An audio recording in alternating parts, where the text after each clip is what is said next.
Hi everyone, this is Alejandra Fenix Ayala here with the English summary of our second episode of Boxeo al Día. So here we had a lot of action starting from Thursday from Japan, from Ohashi Promotions, which was seen on DAZN in the US and on ESPN Knockout in Latin America. So we had the brothers Inoue, who were the main cards here in Japan. Ubali, who's from France, and Takuma Inoue, the younger brother of Naoya Inoue. They disputed the WBC 118-pound World Championship. Both of them had no losses prior to this comeback, so it was a really good. It was foreseen that it was going to be a good match. And although Takuma did fall in the fourth round, Ubali was not able to finish him in any of the rounds. And although Takuma did look eager to win in his hometown and against his people, in the end it was not enough. And Ubali comes out with the unanimous decision by a large margin. Sulaiman, the president of the WBC, had said prior to this that this was a sort of eliminatory, and that whoever won was going to face Luis Pantera Neri from Tijuana. So we will see if that becomes a reality in 2020. Now in the main card, we have Donaire against Naoya Inoue. Donaire, we know, is a 36-year-old veteran for 118 pounds, 10 years senior of Naoya, which was...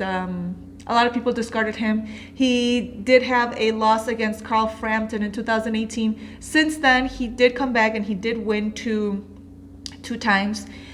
This was for the unification belt of the WBA and IBF in the 118 pounds. And also something that had been coming along, this Ali Trophy, the World Super Series, and in recognition of the great Muhammad Ali, the Ali Trophy. So all of these titles were on the line. From the beginning, it was a very good combat. Everybody was very pleased, whoever is a boxing fan and those who even really don't know too much about boxing. It was action-packed. Both of them were strong. Both of them were coming forward. Both of them were being elusive. And, well, we see that it was a very close fight.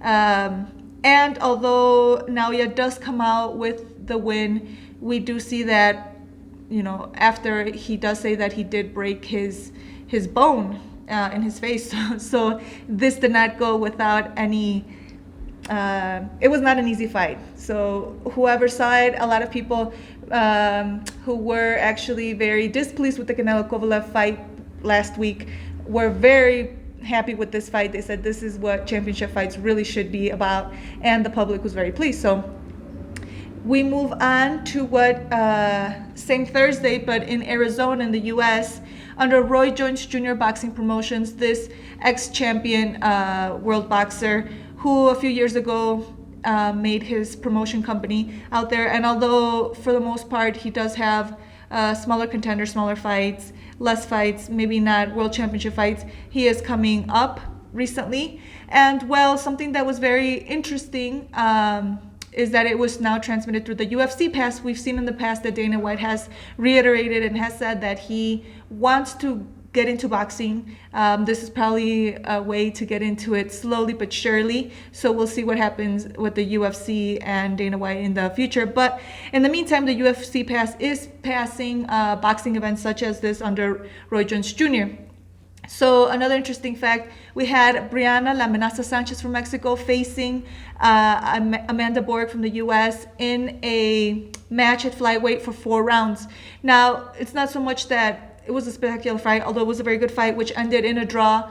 The point is that in 2019, we see a rise in female boxing, not only in small cards like this, but in big world contending fights, and they're calling a lot of attraction. And now, as I said before, in Mexico, it's not uncommon for a female to be protagonizing these types of fights, but in the US, this was actually not common at all. So now we see that in the US, they're involving them more. So more power to us, right?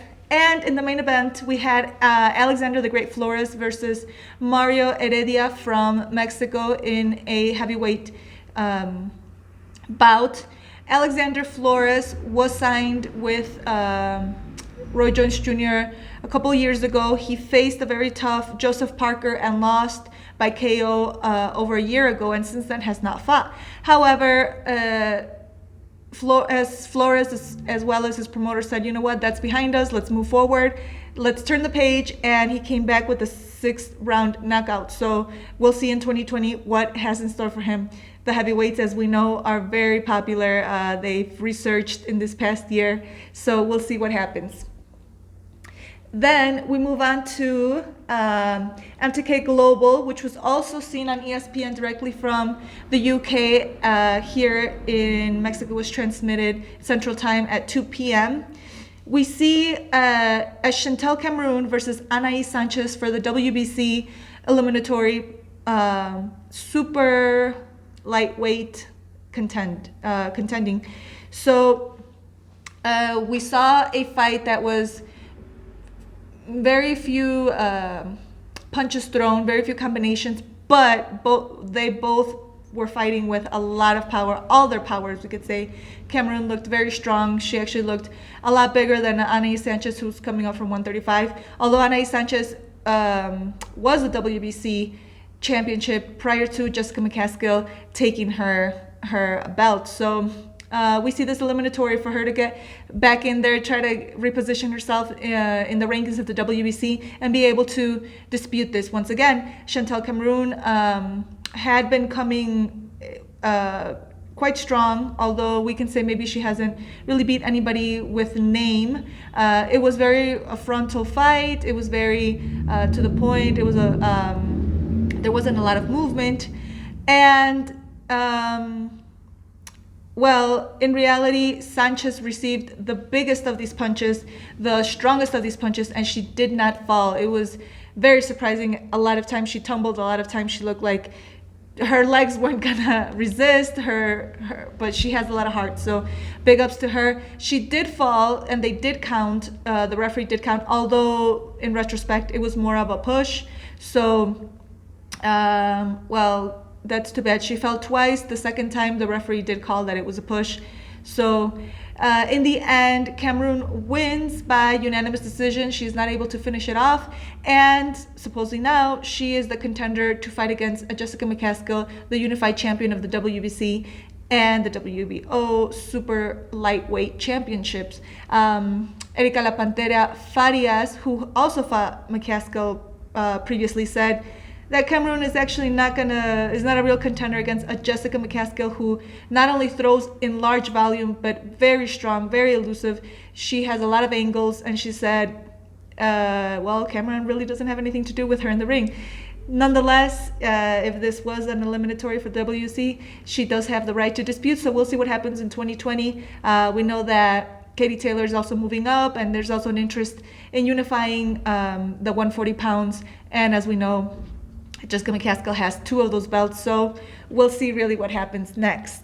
And in the main event, McKinson, the Irishman, against Vernon, the Argentinian, was also an eliminatory for the organization in welter. And well, Vernon falls many times. McKinson is not able to finish it off. It ends with a unanimous decision, and so now he has the right to fight against Terence Crawford, which in my humble opinion is one of the best boxers pound for pound. So I really don't think that McKinson has a chance. Nonetheless, these bouts were given, and even though they were interesting enough, in between these contenders, the reigning champions, I think are overqualified for these boxers who won the right to fight. So, but we never know. There's a lot of heart and there's a lot of wanting, and sometimes that can make the difference. So we'll see what happens again in 2020. And ending with Matchroom on DAZN from Los Angeles on Saturday night. Very interesting fights. Well, first we see the debut of Saunders from the UK against Coceres from Argentina in an irregular fight for a super middleweight bout, which is more about power. We see a very Olympic style type of fight where Saunders, as much as Coceres, are coming in and out. They're throwing a lot of jabs, but they're moving a lot. They're throwing a lot of combinations, fast they're not really staying in the pocket. So it was an interesting fight in that circumstances. Now in the 11th round, by the 11th round, the commentary was that it was a divided fight. It was 5 rounds against 5 rounds. But in the 11th round, Saunders does hit Casares to what seemed to me like a hit in the back of the head. He falls, comes back up, is not quite recovered. Saunders attacks him immediately, gets him with uppercut, falls again. In the same 11th round, Saunders feels that he can finish it. He goes with everything and once again falls for the 3rd time in the 11th round. And because of the laws there in Los Angeles, 3 strikes and you're out. So the referee stops the bout in the 11th round. Saunders wins his debut and defends his super middleweight organization title, after which he calls out Canelo, which, again, in my respects, Canelo is a much more difficult fighter than anyone that Saunders has really faced. And I don't think his style, we saw maybe with Amir Khan, for example, which has the similar style of coming in and out. It doesn't last forever. As soon as Canelo, the power puncher, catches you, you're going to fall. So he calls him out. We'll see what happens. We'll see if Canelo decides to stay in the 175 or he comes back down to 168. 2020 will tell us, most likely in May, if he retakes back the Mexican dates of May and September. And well, then we see a Devin Haney against Alfredo Santiago. This Santiago's from the Dominican Republic. He has over 100 amateur fights. He fought for his country, and then as a pro, he went to Puerto Rico to look for more opportunities. I think maybe Haney discarded Santiago as not a real challenge. Nonetheless, I think Haney to this date is his toughest rival. Both of them very fast. I've seen Haney live and he is very fast. But Santiago didn't stay far behind, maybe a second behind. So it was a very attractive fight since the beginning. Both of them landing good shots. Haney in the first rounds having a little bit difficulty getting into the taller guard of Santiago. Nonetheless, in the end, he does start to find him towards the second half of this bout, of this 12-round bout, which was for his title, WBC silver title. So I think what maybe Santiago did wrong at a certain point is he kept switching guards, and in the left, it wasn't, when he switched to his left guard, it wasn't very beneficial for him. That's when Haney got the best shots. And actually in the 5th round, Haney is able to knock down Santiago. And even though, you know, in the last 20 seconds, Haney comes up with everything, trying to finish it off, Santiago holds on. And we see then a very sort of almost desperate Haney who's trying to finish it off, but cannot.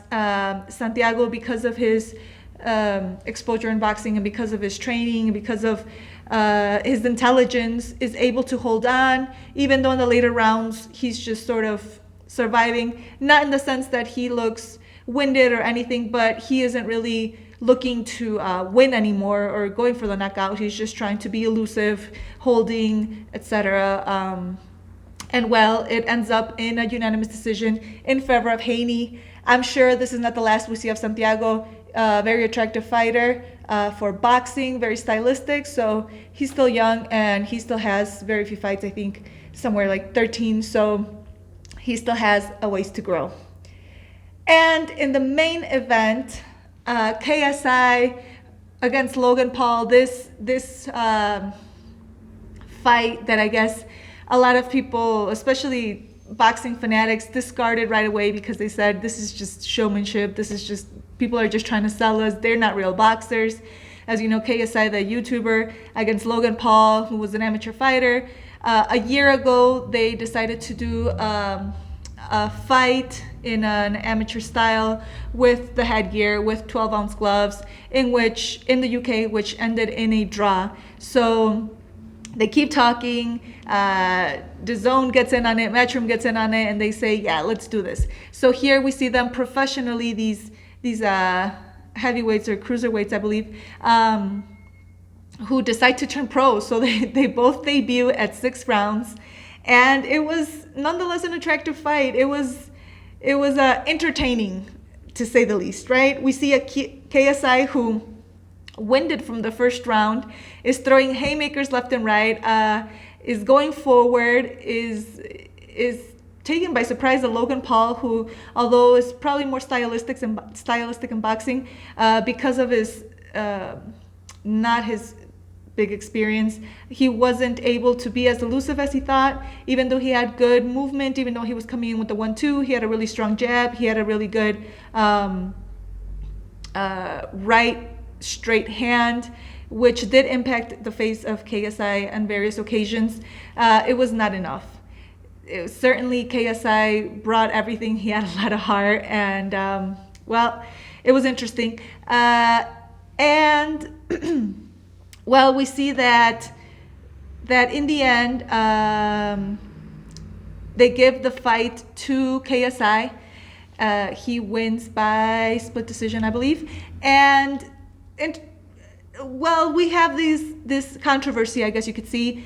Ryan Garcia was over there with the commentators, and they asked him, prior to the fight, what do you think? And he said, I'm scared because these guys are hungry. These guys are heavyweights. You're taking away their headgear. You're giving them 10-ounce gloves, professional boxing gear and everything. And I'm scared because one of them is going to fall. So we retake this of, well, was this really the right way to go? As we've seen, unfortunately, there have been deaths in these fights, and these are trained professionals who are dedicated 100% to this. It's not just for fun, I guess you could say. So it was interesting to see what was going to happen here. We do see a referee that he was being very precautious. He knew beforehand that this was more like of a spectacle. So on one occasion, for example, Logan Paul does knock down KSI with a legitimate punch, but then he holds on to his head and he's hitting him. So the referee stops it. He tells him, hey, you can't do that. Gives KSI 5 minutes, takes away 2 points away from Logan Paul. And in various occasions, he instructed them, you can't throw these types of punches. You can't hold this. You can't. So he was very active. He was very proactive. And I think the referee did a good job in preventing anything very harmful or very, very out there happening. So that's how the week ends for boxing.